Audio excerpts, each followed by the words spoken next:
Good day, people. We are members from Group 5. Glad to have you viewing our videos that can help you to understand more about indigenous people inhabiting in Malaysia. Today, we will sharing with you about the local norms as well as taboos of Bidayuh people. Before we get into the main content, let me introduce you to our group members. We've got Cheng Jui Lin, Camelle, Maria, Sheren, Tham, and Woon Jia Chun. The Bidayuh tribe in Sarawak is rich in custom and belief, which are still practices up until now, the same as the custom and belief of Malay and Chinese in Malaysia. It is similar to the emergence of the unique history that we know. Norms and taboos are also varied among tribes. They are often based on what people believe to be normal, typical, or appropriate. It is important to preserve the norm as well as taboos that are passed down from ancestors. Although some of it may sound not logical at all from a more scientific perspective, but youngsters should still always believe that there is a reason behind everything that is done by the elderly. What we will first discuss is the local norms of Bidayuh people. Norms means a standard or pattern, especially of social behavior, that is typical or expected of a group. I believe that everyone must have been taught about not calling their names or elderly directly with their own names as a sign to show respect to them.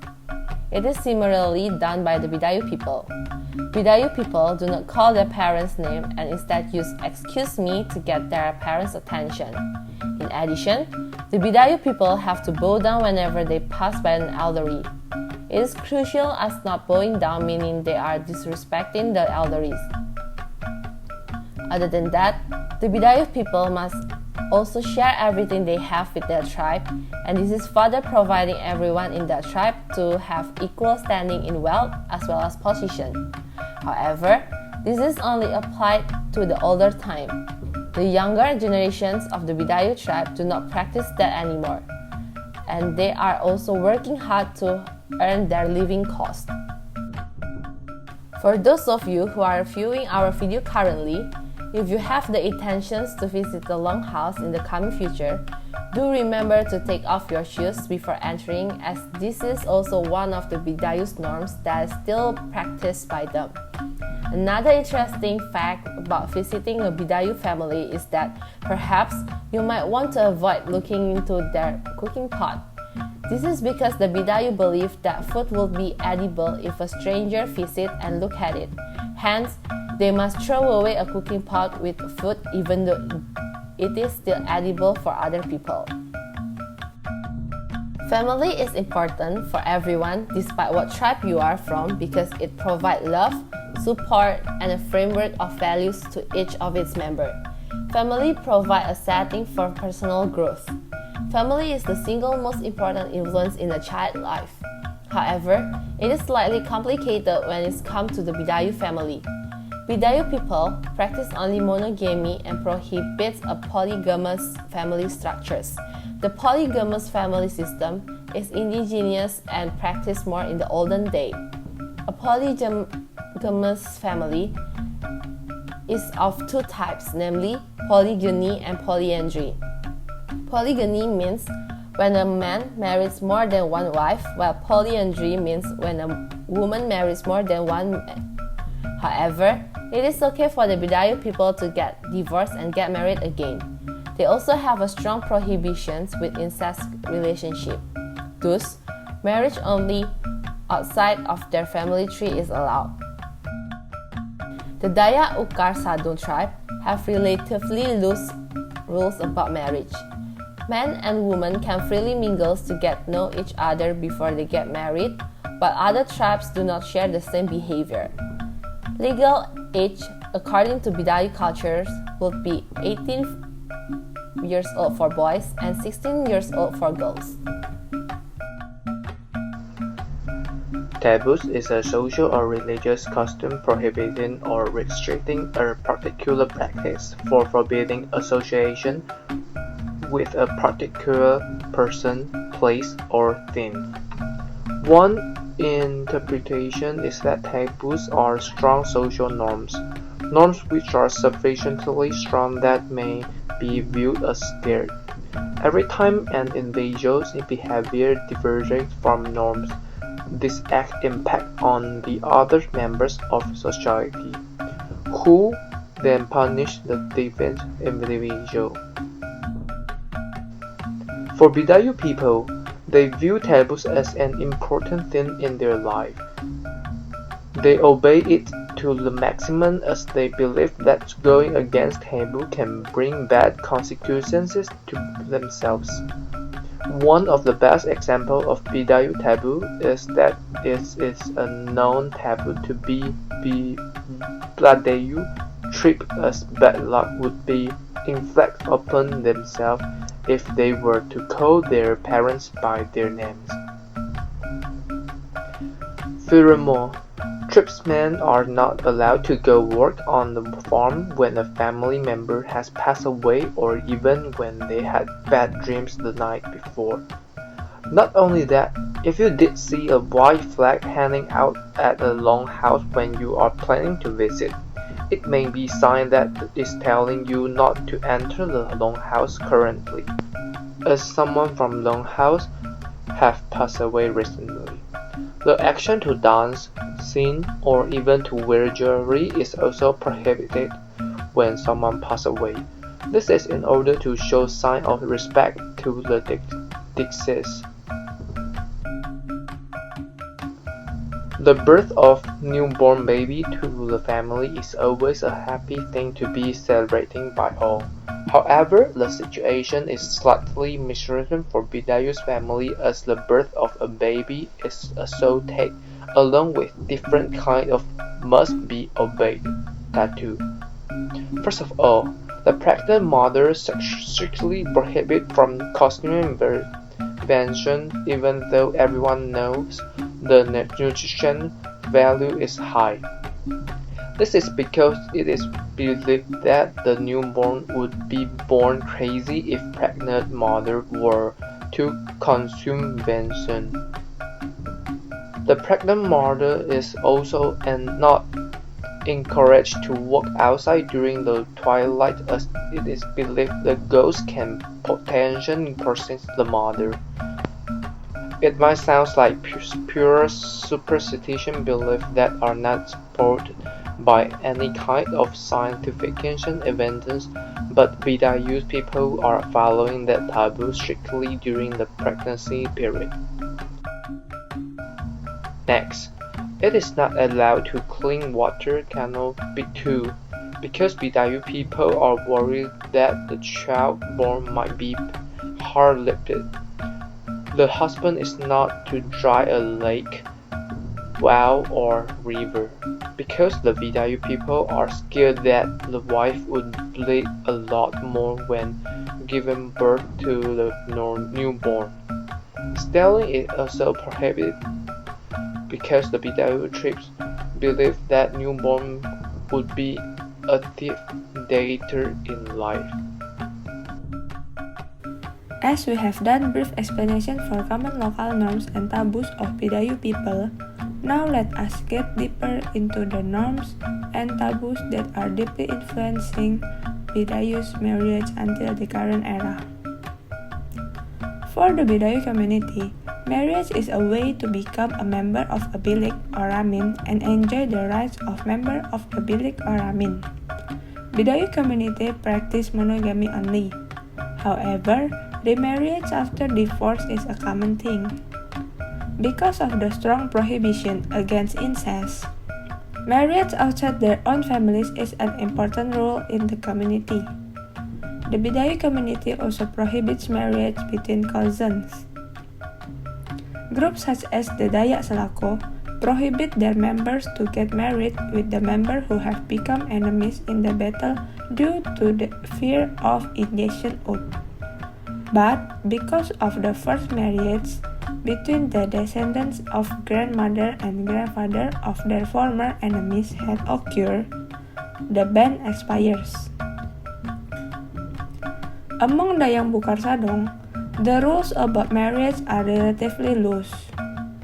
men and women could freely mingle and meet each other before they get married.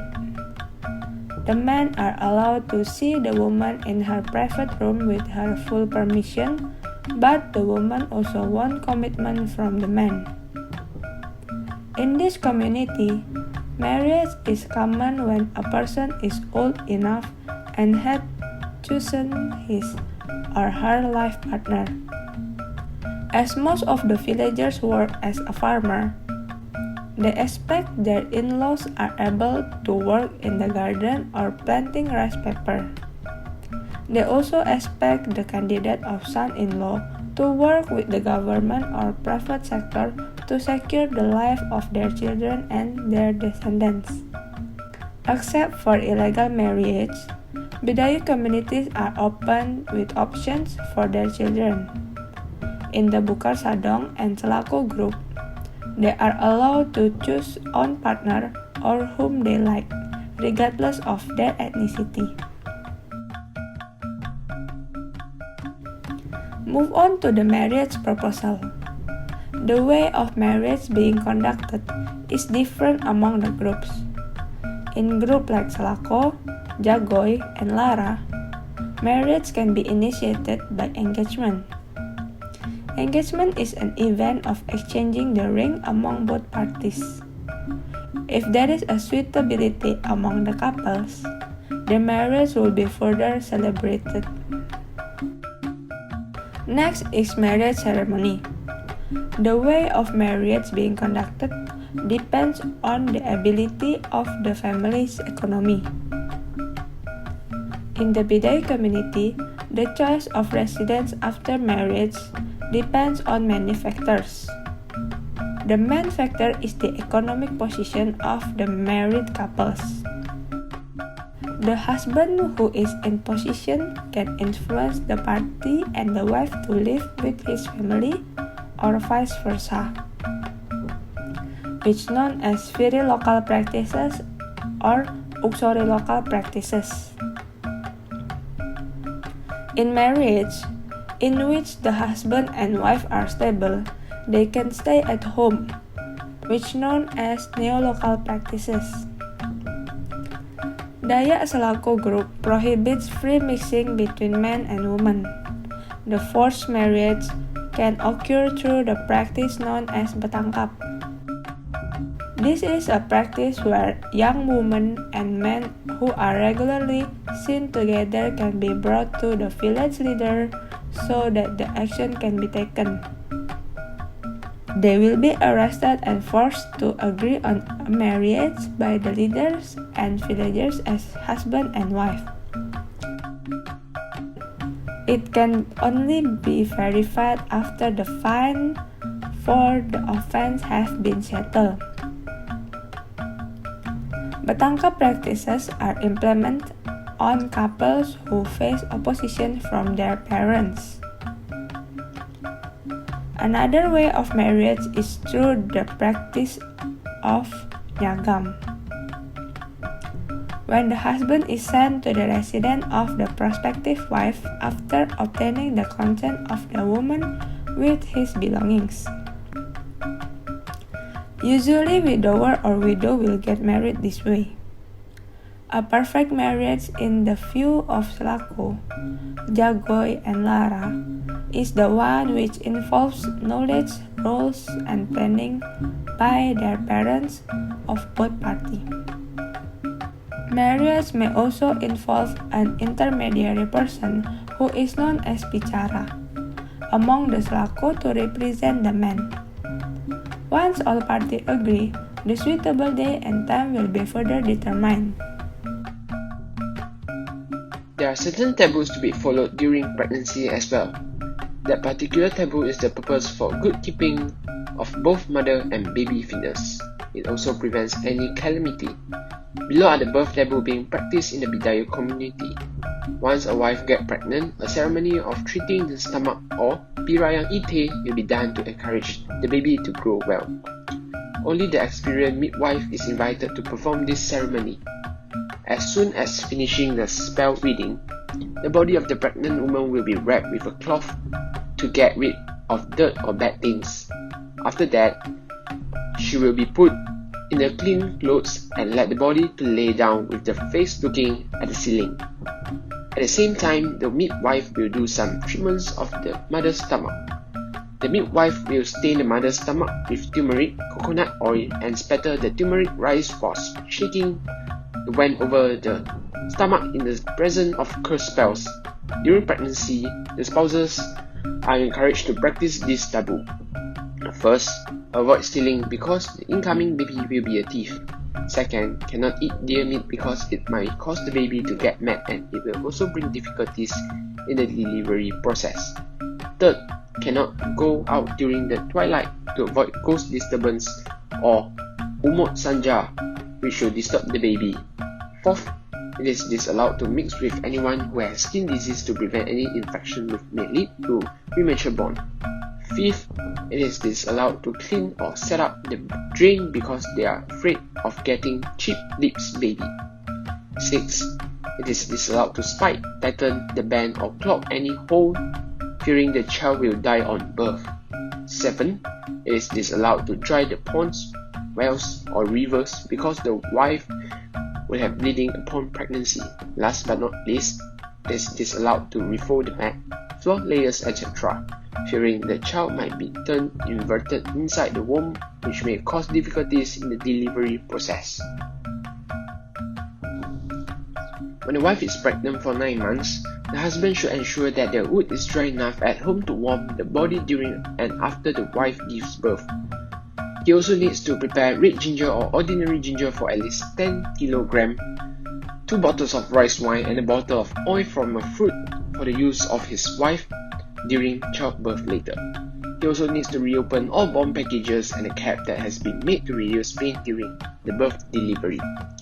When the wife is about to come to confinement, she will be assisted by assistants.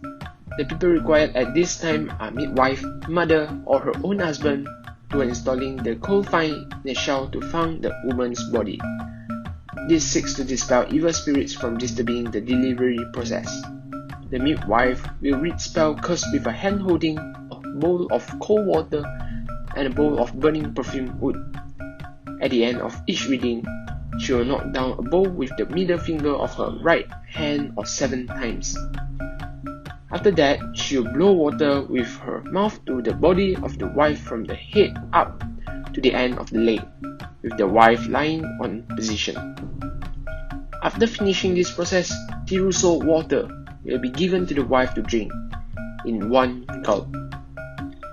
If there is no response within half an hour after that, battle needs to be prepared and same curse spells need to be recording to the same rules. After that, the battle is given to the wife to be chewed while waiting the time for delivery.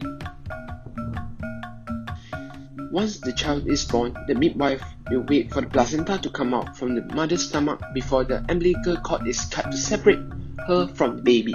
The newborn baby or child is placed on a mat with his body being wrapped with a clean cloth to gain heat. At the same time, a clean and sharp blade needs to be provided to cut the baby's umbilical cord just as soon as the placenta comes out. Then the midwife will tighten the umbilical cord. The band is made 8 cm away from the stomach and the second band is 2 cm from the first band with a woolen thread. After that, the umbilical cord is cut in the middle of the bands with a tear. The cutting is then rubbed with a mixture of black oil and soot which is taken from the bottom of the pot. After taking a shower, the umbilical cord of the baby is cleaned with warm water and wiped with cotton to dry before shaving with a mixture of black soot. When it's dry enough, the umbilical cord will be removed itself. After delivery, there are certain norms and taboo that are being practiced as a token of appreciation for the services of midwives and assistants. The family will slaughter and cook chicken to eat together as a mark of the birth. After eating, the midwife will be given a soy plate containing rice, a little turmeric, and dry coconut and cash for at least $5. The assistant will then given a $3 payment for the services. After that, the confinement is carried out for 7 days and 7 nights. During this period, only the midwife and assistant are allowed to enter the room to treat the mother and child. Next, keeping and grounding the placenta. The placenta of the baby is put into a small soil jar covered with ash and left at the corner of the kitchen, and at a fireplace in the family room until the baby is able to sit and run on its own. According to the tradition of Bidayuh community, the jar containing the placenta will be broken when the baby is at the beginning of walking.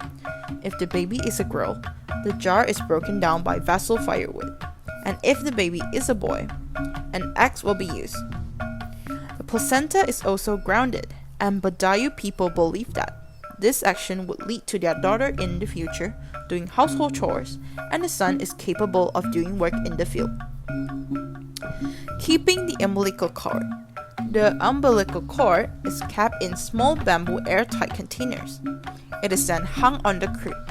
The umbilical cord will be preserved to prevent the children from becoming craven and forgetful.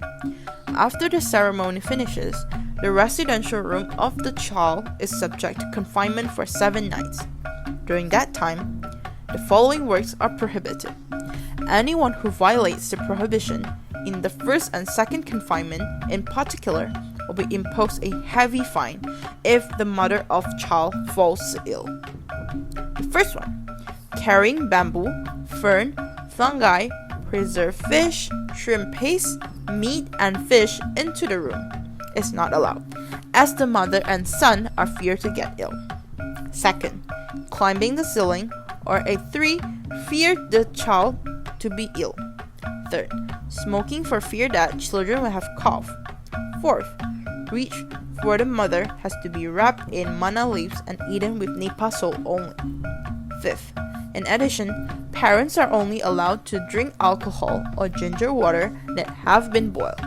Wine is not allowed, as it might lead to stomachache.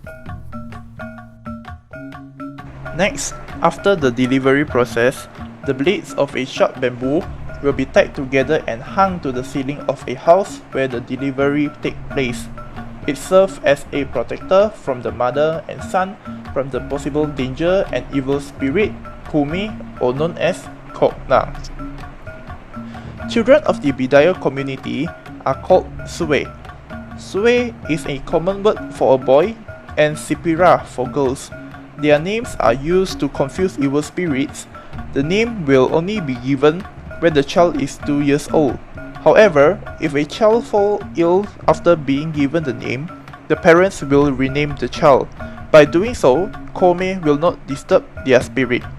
When a child in a family dies after being named with their family's name, then it should be removed and a new name must be added to the actual name to confuse the evil spirits.